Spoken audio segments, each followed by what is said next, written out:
Halo Rek, selamat datang di Rekomentar. Setelah sekian lama, akhirnya kita pegang lagi nih HP dari brand yang dulu sempat jadi raja HP dunia, tapi sekarang mulai jarang kedengeran nih, yaitu Nokia. Kalau kalian dulu sempat pakai brand ini, mungkin sebagian dari kalian sekarang udah punya anak, atau seenggaknya gede bareng tersanjung sama Tuyul dan Mbak Yul. Bukan mudah emang menuju puncak, dan nggak pasti berjaya juga sih. Nah, usaha terbarunya mereka, yaitu memasukin ini ke Indonesia.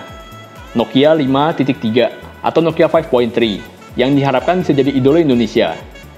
Kira-kira gimana? Jadi awal kebangkitan atau apa butuh 30 tahun buat jadi juara lagi?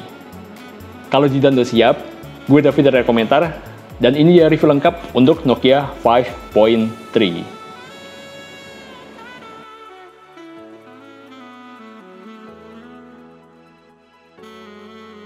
Sebagian dari kalian mungkin ada yang masih ingat HP Nokia zaman dulu yang bentuknya unik baik yang pakai Symbian atau yang pakai Windows Phone. Tapi nih, sejak pakai Android, kebanyakan jadi generik aja bentuknya. Kali ini Nokia 5.3 berani agak beda, walaupun agak ketinggalan dari style 2020. Nokia 5.3 hadir dengan modul kamera bentuk bulat ala Lumia 1020 tapi lebih sopan. Di bawahnya juga ada sensor fingerprint. Warna hitamnya polos aja, nggak ada gradasi apa-apa. Cuman kita suka nih, made kayak gini, jadi nggak gampang nempel sidik jari walaupun bodinya kerasa plastik banget. Dengan harga 299 juta rupiah, spek yang dikasih nggak bisa dibilang wah banget. Chipset Snapdragon 665, RAM 6GB, memori 64GB, layar masih HD, baterai 4000 mAh, kamera utama juga cuma 13 megapiksel. Lah apa bagusnya coba?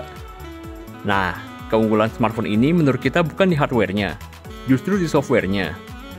Nokia 5.3 ini bagian dari Android One.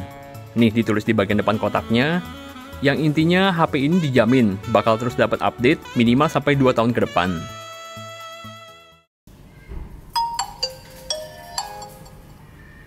Selain itu, secara interface-nya HP ini juga pakai stok Android yang simple dan gak banyak bloatware alias aplikasi bawaannya.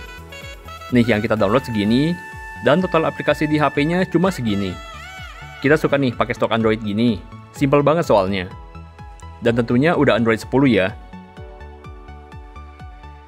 Keunggulan lainnya, HP ini ada NFC-nya. Bisa jadi pertimbangan buat kalian yang wajib banget pakai HP yang support NFC. Selebihnya, fitur lainnya nggak banyak yang bisa diunggulin lagi sih. Headphone jack-nya di atas bareng mic. Di sebelah kanan ada tombol volume, dan juga tombol power yang merangkap LED notifikasi.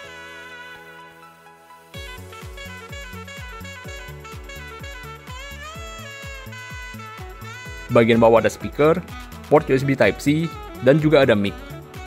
Sementara di sisi kiri ada slot SIM card, dan tombol Google Assistant yang nggak bisa diganti jadi shortcut lain.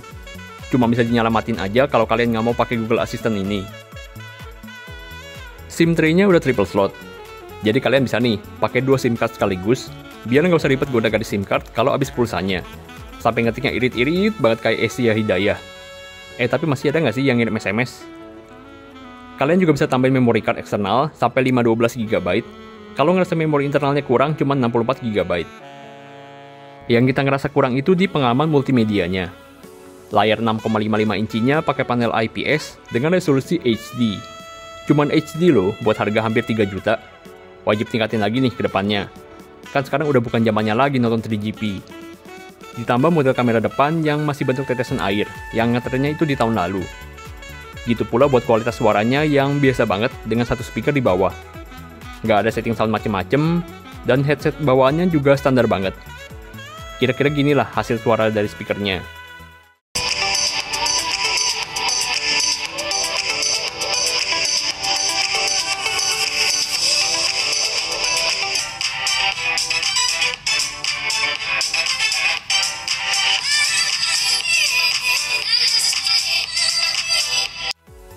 Mungkin emang fokusnya bukan buat multimedia kali, mungkin lebih ke performanya. Nggak juga sih. Chipsetnya pakai Snapdragon 665 yang standar lah buat level HP-nya. Nggak jelek, tapi nggak bisa dibilang kenceng juga kayak Magnum Saber.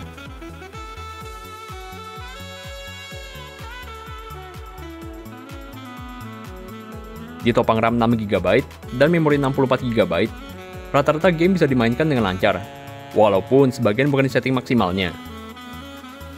Contohnya PUBG nih, cuma bisa setting di smooth high atau di balance medium.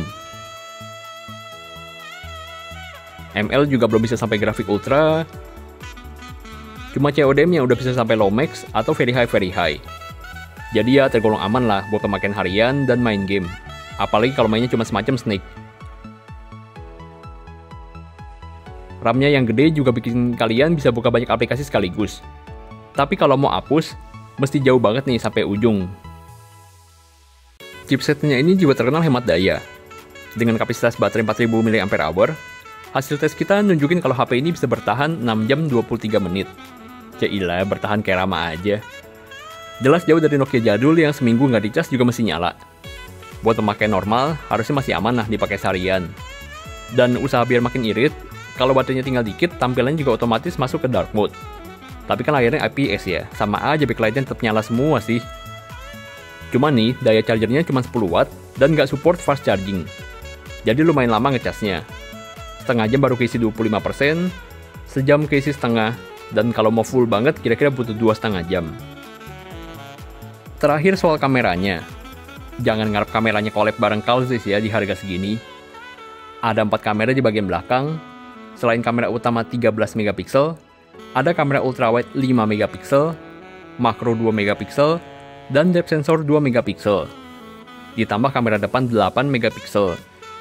Dari angka aja udah curiga sih, kalau kualitasnya bakal setara sama smartphone dengan harga di bawah 2 juta.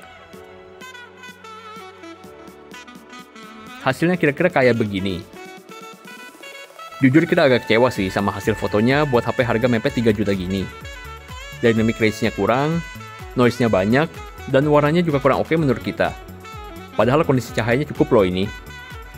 Zoom-nya bisa maksimal sampai 10 kali. Sementara ultra wide dan makronya ya gitu deh.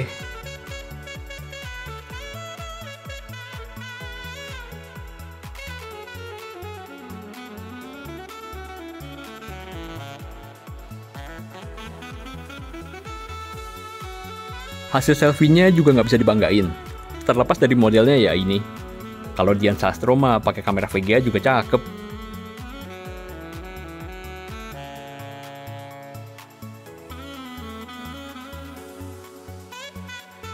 Buat foto kondisi gelap, hasilnya lebih parah lagi.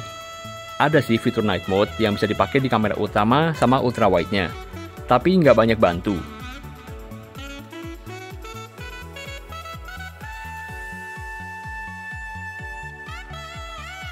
Untuk videonya maksimal di 4K buat kamera belakang, tapi saran kita di 1080p aja biar lebih stabil. Sementara video kamera depan bisa mentok di 1080p. Fitur lain ada panorama, time-lapse, sama ada slow motion.